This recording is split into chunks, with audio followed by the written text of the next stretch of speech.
So Julia, you're taking sort of credit for following this for 12 months. I've also followed it. When Doylestown Borough passed their ordinance, I followed very closely. And I think Perry said at a work session, we wonder why we took this long to put this on the table. It's now on the table, and I think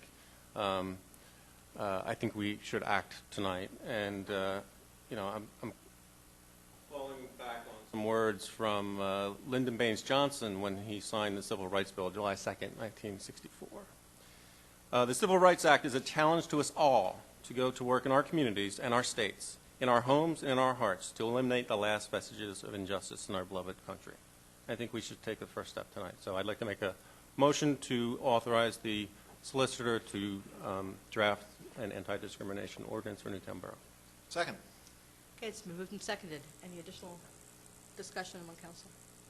I guess the only other thing that is making me reluctant here, I do feel like I've tried to understand and comprehend it, and then when we had a business owner at that meeting make a question whether he was even implicated in the ordinance, and he was, him as a business owner, he was not even aware of what the ramifications were, whether he agreed with it or not, and the impact that it can have on his business or his hiring practices, which would be positive, but he was unaware of what, if it even impacted him. So if he, who attends business council meetings and watches the TV and is involved, even if you are normally involved, you're probably away on vacation in August and not aware. So when you say we'd like to tailor it to Newtown, I think the best way to do that is, give us the 30 days to discuss it, have our neighbors come out, have the businesses understand it, and then move forward with it. I think that's my opinion, I guess. Anyone else? As mayor, I'd be happy to do the first gay wedding in Newtown. However, as a writing teacher, in my college freshman writing classes, I usually ask the students to think about their ideas and get them all out in the open and down on paper, before they write anything up as a draft. That's just seems to be the usual process. So I guess I'm saying I kind of support Bob's idea to have a lot of discussion about it before we actually write it. But write it we shall. Any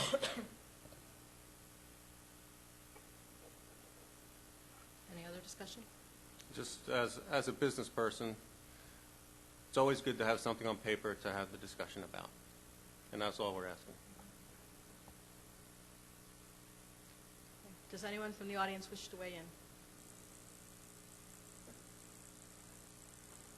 I think there's a couple aspects to this.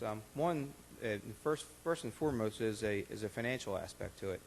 I don't think Mr. Cohen's going to draft this for free, so that certainly is something to consider. It's included in your retainer, so whether he drafts it or not, he gets the same check. Yeah. I mean, to a couple of people's points, especially Dennis's most recent point. Maybe a suggestion of a town hall idea meeting. Maybe we advertise some type of meeting, and it was just said that if you have something tangible to look at, you can make an intelligent decision on it.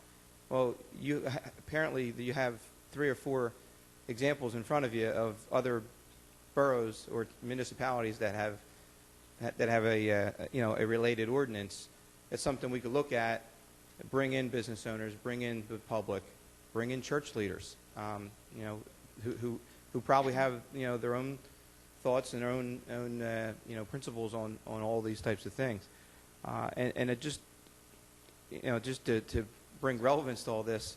I mean, we had no 4th parade, 4th of July parade in the borough back in July because the application was 10 days shy of the 90-day requirement. Now this seems something that's seems more relevant and more larger than a parade, and it seems like we're trying to fast track something. So my thought. Am I correct that part of the ordinance passage process is a public hearing on the ordinance after advertising? Right, and we're nowhere near even advertising adoption for a public hearing. So for all of you, as soon as there's a draft, obviously, next month there's a draft ordinance for us to look at.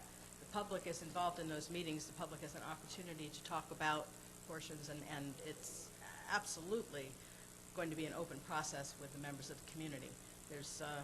And when there is finally something, as you all know from the procedure of passing an ordinance, at the point at which council is satisfied with how an ordinance looks and is ready to adopt it, it's available in multiple locations, including Borough Hall, and we have 30 days before it's adopted, and at the date of adoption, there's an open hearing where everyone can weigh in and discuss it. So there's nothing going on in the dark here. And I agree, but just in the last year, the attendance at these meetings has been very thin, so a lot of people aren't in the know, and it would be nice to give them an opportunity to. Have you been reading the newspapers? It's been in all three. There's been actually excellent coverage when the topic was raised at our work session. There was an excellent coverage in all the online papers. It's been fairly widely publicized, and I'm sure after tonight, a lot more people will know. And I welcome it. We have lots of chairs. We can bring in more. We've had many more people sitting in this hall, and the more the better. You know? Paul? Yes. Well, I was at the work session when this came up, and I did follow the Doylestown. I do read the newspapers. A lot of people don't get newspapers anymore. They do everything online. That's good that you do have some online services you can get on and see. But I think for transparency's sake, and I think for another reason, I think we try to make it clear we want to get everybody to participate in our government. I think maybe you hear what people have to say, like Dennis said, before you put it into an ordinance. You may come up with some great ideas. And why rush? Why not take our time and do it right? You know, I mean, you can have Paul write as many ordinances as you want, because we all know we only pay him one fee. But his time's valuable too. So the more information we can give that man to put into an ordinance, and the better we do at talking to our neighbors and hearing their concerns, I think it would be great to have a public meeting about this and sit down and bring people together, bring the community together. Isn't that what we're supposed to be doing? And be as transparent as possible. Make these ordinances that are out there now available to everyone so we can see them too. I guess we could go online and get Doylestown off the line if it's online. It probably is. I don't know about the other ones, but, you know, I would just like to see a little bit more input from the community, a little more open government. Thank you.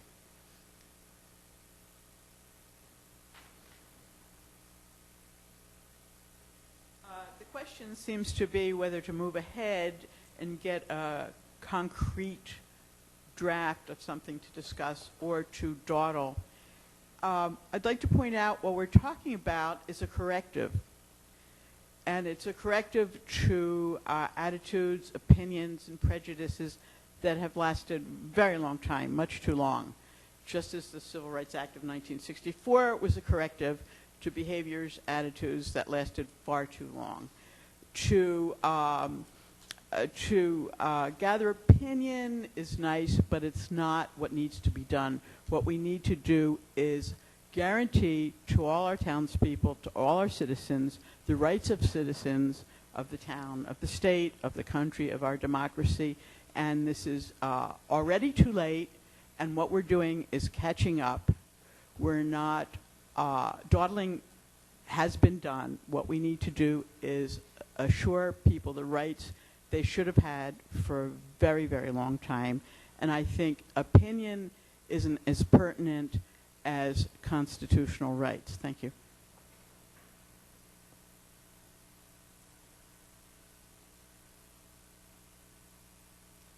Anyone else have anything to say? Okay, so there's a motion. It's been seconded to authorize our solicitor to draft an anti-discrimination ordinance tailored to Newtown Borough. All those in favor? Aye. Opposed? No. Present. Question for the solicitor. Can one decline to vote? I don't believe there's a problem with that, and it's essentially an abstention, but he's voting present, he's having his voice. Okay, so that was 4 in favor, 1 against, and 1 present. Okay, motion passes. And Julia, one other comment. Someone brought up town halls and wider public discussion. This act doesn't preclude, this vote doesn't preclude that. No. In fact, if we choose to have a town meeting on this topic, once we have a draft, we very well may be.